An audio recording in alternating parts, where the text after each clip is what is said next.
در یک محیط آرام چشمانتون رو ببندید. شروع کنید به کشیدن نفس‌های آرام و عمیق.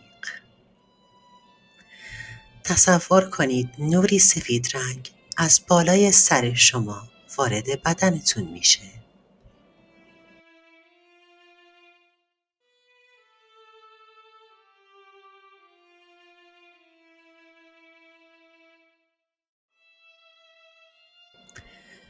این نور گسترش پیدا میکنه و تمام حاله شما رو فرا میگیره.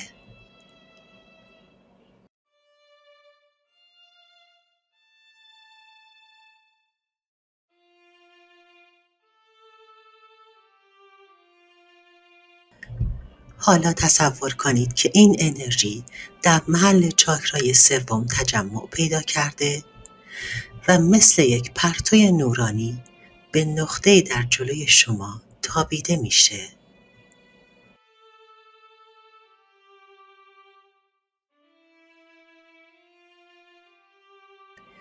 این میدان انرژی توسط چشمان معمولی قابل دیدن نیست. خصوصیات اگرگاری که دوست دارید ایجاد بشه رو توی اون محل تجسم کنید.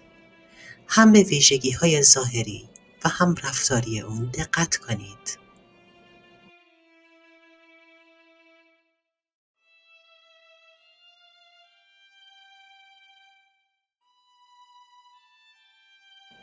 با اینکه شاید نتونید اون رو ببینید، ولی قادرید به طور ذهنی ازش بخواید که به عوالم دیگه سفر کنه.